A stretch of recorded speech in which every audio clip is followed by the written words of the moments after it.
great deal of courage. So now I'm going to read a little poem that myself and a couple of my peers have written, and I sort of pieced it all together into just one little poem. Education is not a privilege. Education is not a gateway to prison. Education is not for sale, and education is not a test score. Education is creativity, freedom of thought and dignity. Education is liberation of the mind and extends throughout your life. Education is not being conformed to one small classroom for hours a day where the teacher lectures you on the history that they want you to learn. Education is not a system on which to make money, but a system to create a flourishing community. And frankly, education is not a test that decides our funding, graduation, and our teachers' grades.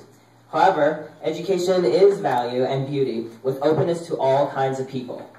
Education is safe and free with the potential to build a society that rises all above.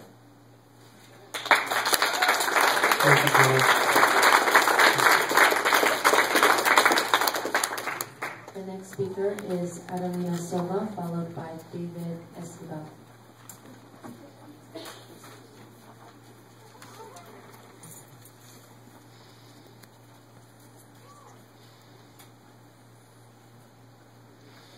Good evening. I'm a student at Capitol Middle School, and I was suspended for handing out the opt-out forms. I had spoken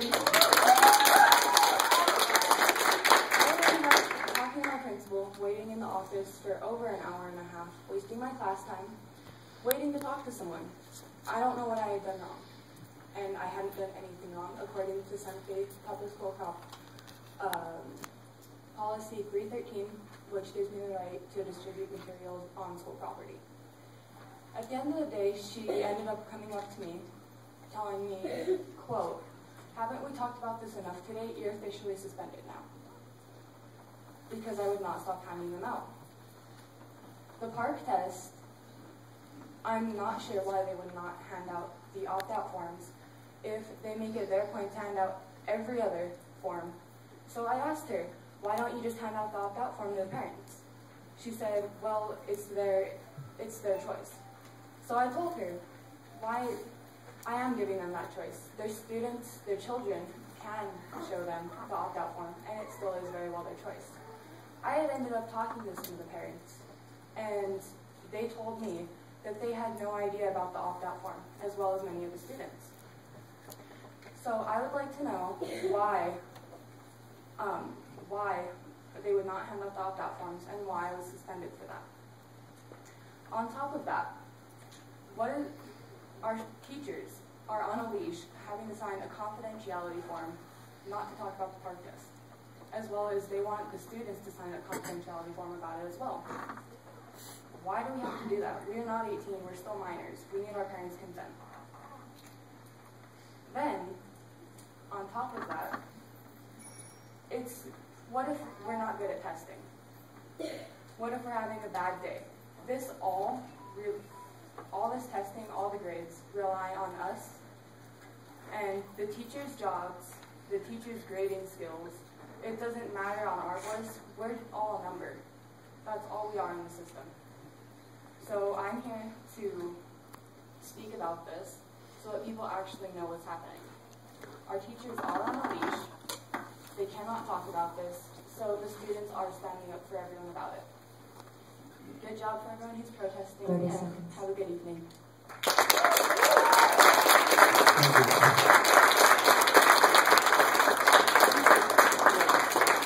Next is David Escobar, followed by Stephanie Beninato.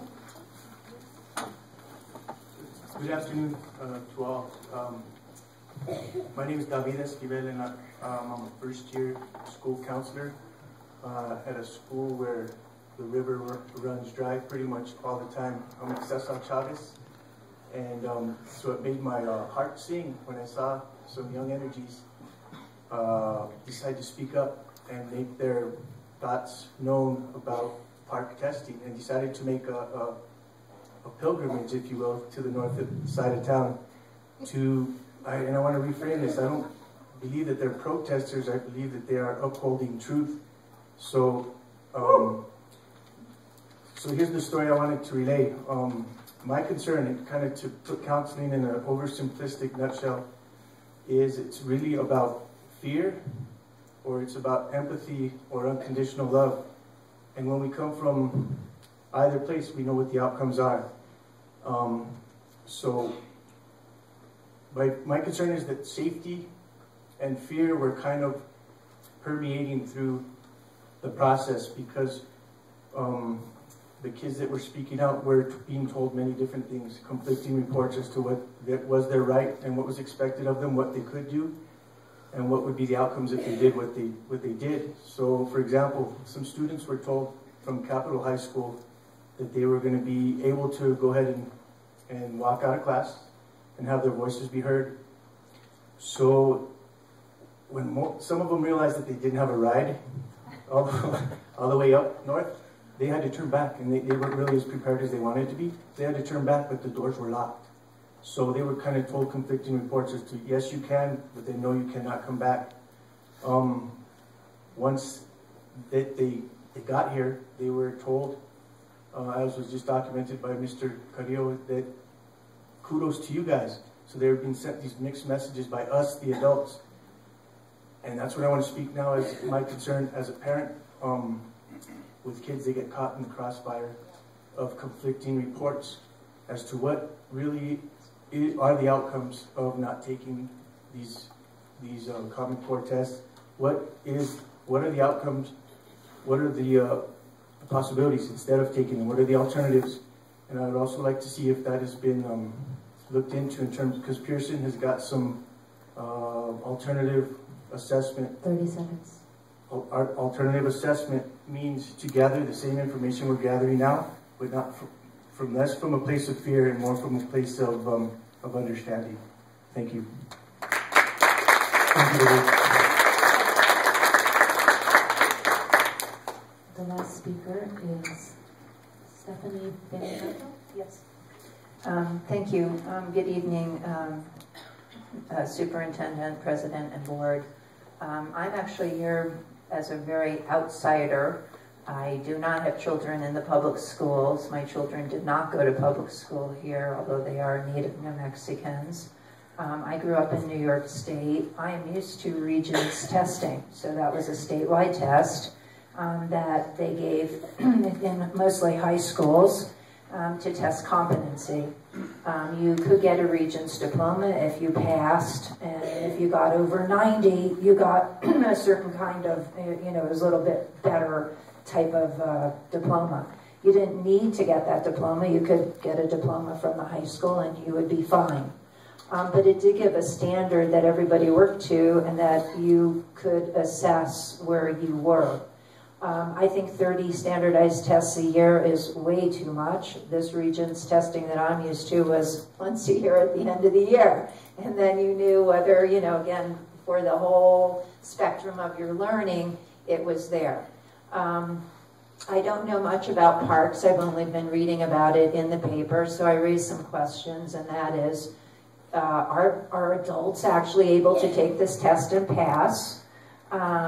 Why is it being imposed in such, it seems like in such a unthoughtful, quick way, rather than a discussion in the community about it? Will failure of students to take PARCC, will that affect federal funding of the schools, which I believe should be some consideration, since we are a poor state and obviously rely on federal funding for education. The other thing I hear from students and speakers here tonight is that somehow, well, it doesn't suit their individuality.